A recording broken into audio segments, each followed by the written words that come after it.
When you come to Calvert Hall, you expect the students to be excelling in the classroom, but that's not the only place. They're also excelling on the field and beyond, with more than 19 sports, 40 teams, and 60 clubs. Lou Eckrell is Director of Athletics at Calvert Hall. We've had a very competitive fall and extremely successful, winning 6 championships and having one of our individual runners take first place. So it was very, very successful. I was going to say, that's got to feel good as the athletic director, right? It did. It felt very good. And your facilities, there are so many and they're so vast. I actually went to the wrong field before I came here. Talk about what is offered here at Calvert Hall. Oh, what a great facility here. I never in my, my years, coaching and teaching thought that I would ever be at a school that had such great facilities. 2 practice fields that we're on right here, right now. 2 different stadiums in our Russo and Crispino Stadium. 2 gyms, 2 performance centers, actually for weight training. So our facilities are excellent here. In terms of your student population, how many of them are actually getting involved? Right, so over 93% of our students are involved in a club, activity, or sport here at Calvert Hall, and that's important. That makes them well-rounded. It makes them part of something, and that connection, they make friends, and that is lifelong for our guys. And while the athletic teams are top-notch, Mark Parisi, the Director of Student Activities, says so are the non-lettered activities offered. We have some things that we call lettered activities, and those are activities that are a little bit more intense. So things like our competition marching band that travels nationally.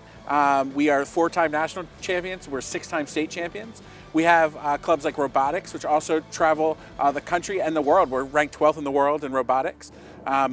We also have some things that are a little less competitive, things that you can just play bocce ball after school, or you want to join an intramural after school for a couple of weeks, or maybe you want to go with the Italian club down to Little Italy and have a dinner.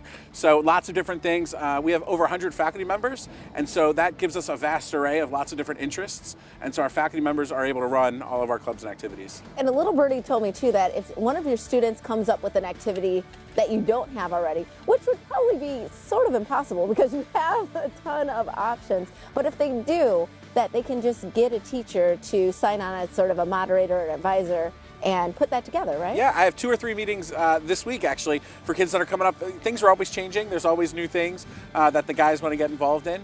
And so if they can find a faculty member that's willing to do it with them, and even if they can't, we'll find somebody that'll do it with them.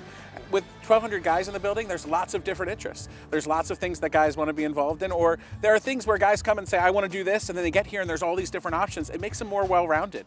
Eckrell says he witnesses that firsthand with the student athletes every day. What does it mean to be able to have so many teams to choose from, one, and also to compete at this level? Well, I think it fits in the same what Mark was talking a little bit about, making our students as well-rounded as we can. So, and we encourage our guys to play as many sports as they can. It's a time when they can wait when they get to college to really specialize and say, hey, I'm going to do this one thing, and so they get a great experience and make them as well-rounded as possible. And we just had the Turkey Bowl, and I've been here, on several occasions at this point. People at this school, both the students and the faculty, they really rally around their sports teams. Can you talk about that energy? Yeah. Well, I think our students here are not only successful in the classroom, but also athletically, and that fits in both. And it's an easy kind of like formula or recipe, I want to say, is when you have dedicated students, dedicated coaches, and dedicated faculty. It makes it all worthwhile for our athletes that are here and our students. And they do really well. When they go out to college, many of them are playing at the collegiate level. Yes, on the national average, it's between 6 and 7% of your athletes go off to play in college. Here at Calvert Hall, we're at 26. Wow. Wow. Why do you think that is? Well, again, I think it's because dedicated athletes, dedicated coaches, dedicated teachers and staff. We want these players to have the best experience they can. If they enjoy it, if they're successful, they're going to keep moving on to the next level. For more information, go to calverthall.com. We'll be right back with more Midday Maryland right after this. Stay tuned.